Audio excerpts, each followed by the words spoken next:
बहुत बहुत धन्यवाद मारूक। तुम्हारी वजह से मुझे यह दूध मिला और तुम्हारे द्वारा लाया गया ये बाग का दूध पीकर मैं स्वस्थ हूँ। लेकिन क्या मालिक? लेकिन मेरे पुजारी ने कहा है कि मुझे पूरी तरह से ठीक होने के लिए ऐसी चीज की जरूरत है जिनका कोई स्थान नहीं है और कोई रूप भी नहीं है। ऐसी क्या चीज है? पता नहीं मारूक। कहाँ मिलेगी ऐसी चीज? मुझे नहीं मालूम, शायद रेगिस्तान के उस पार कहीं।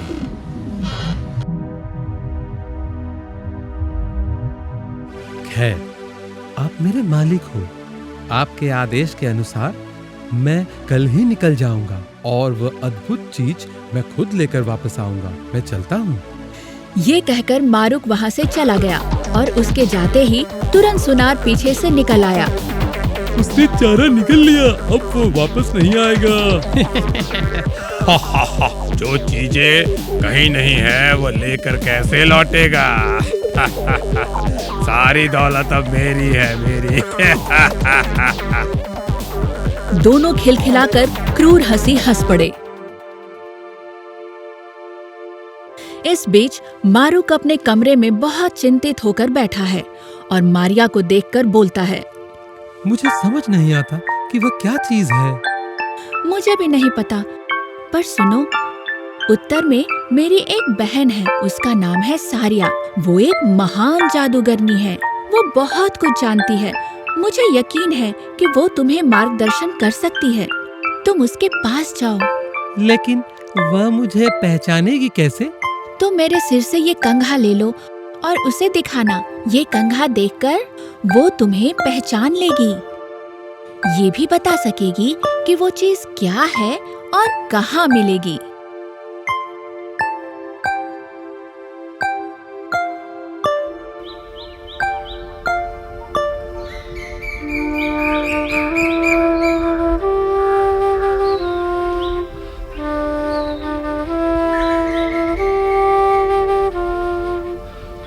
अगले दिन मारूक मारिया के कहने के अनुसार घर से निकल पड़ा। दिन बीतते गए, पहाड़, जंगल और रेगिस्तान पार करता है।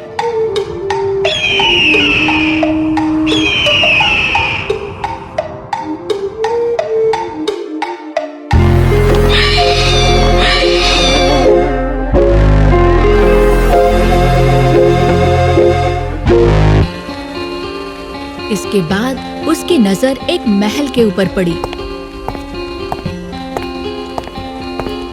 उसके सामने आकर वो अपने आप से बोला, क्या ये सारिया का महल है? मुझे अंदर जाकर देखना चाहिए।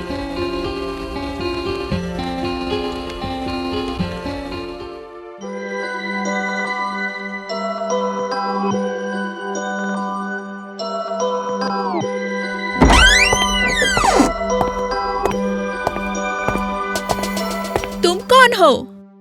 मैं मारूक हूँ। मारिया मेरी पत्नी है। मैं उसकी बहन सारिया से मिलना चाहता हूँ। मैं सारिया हूँ। मैं इस देश की रानी हूँ। पर क्या सबूत है कि आप मारिया के पति हैं?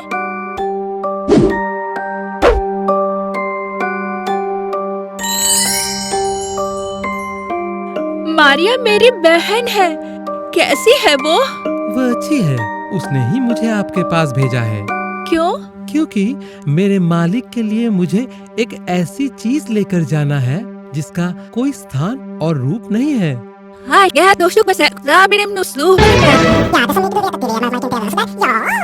नहीं नहीं, ऐसा कुछ नहीं होता। निश्चित रूप से तुम्हारा मालिक विक्रम कोई बुरे इरादे का इंसान है। तब क्या होगा?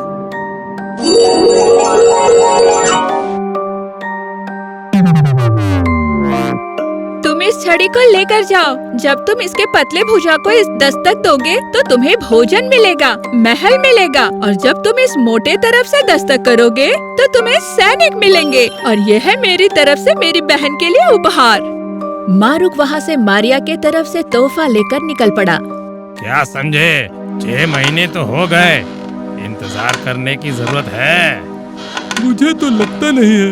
यही मौका है। कल ही मारूक के जमीन की तलाशी लेनी होगी। जी हाँ, बिल्कुल बिल्कुल। अगले दिन विक्रम उसके सैनिकों को लेकर मारुक के घर गया। मारुक के पूरे बागीचे को उसके सैनिकों ने घेर लिया। विक्रम और सुनार वहीं खड़े रहे। कई सारे लोग खुदाई कर रहे हैं और एक एक करके पेड़ों को उखाड़ रहे हैं। इधर डर के मारे मारिया दरवाजे पर खड़ी है। सैनिकों ने पूरे बगीचे की तलाशी शुरू कर दी।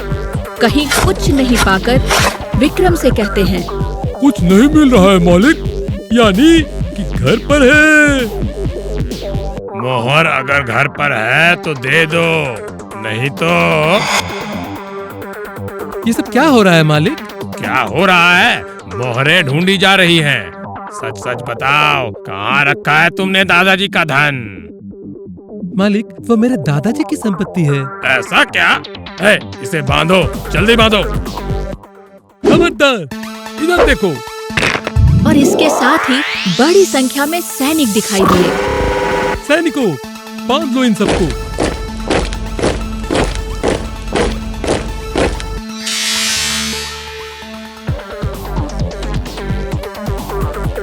हमें छोड़ दो मारुक। नहीं, आपने मुझे उन चीजों को लेने के लिए दूर भेजा था जो इस दुनिया में नहीं है, मेरी दादाजी की संपत्ति लेने के लिए, इसलिए आपको सजा मिलेगी।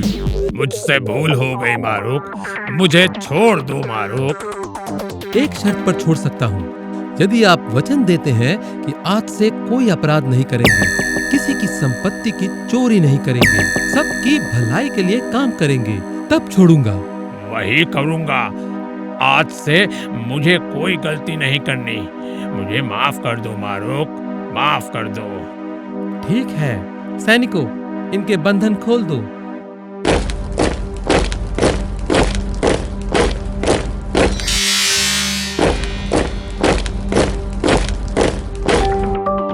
और हाँ, फिर से ऐसी गलती करने के पहले मेरे सैनिकों को याद करना। याद रखूंगा। चलो सब, अब चलो। मारुक एक शरीफ वीर धनुर्धर होने के साथ साथ एक दयालु हृदय का इंसान भी था, इसलिए वो इतने अन्याय के बाद भी विक्रम को माफ कर देता है। इसके बाद वो उस छड़ी से भूमि पर दस्तक देकर एक महल बनाता है और उस महल में मारिया को लेकर सुख और शांति से रहने लगता है।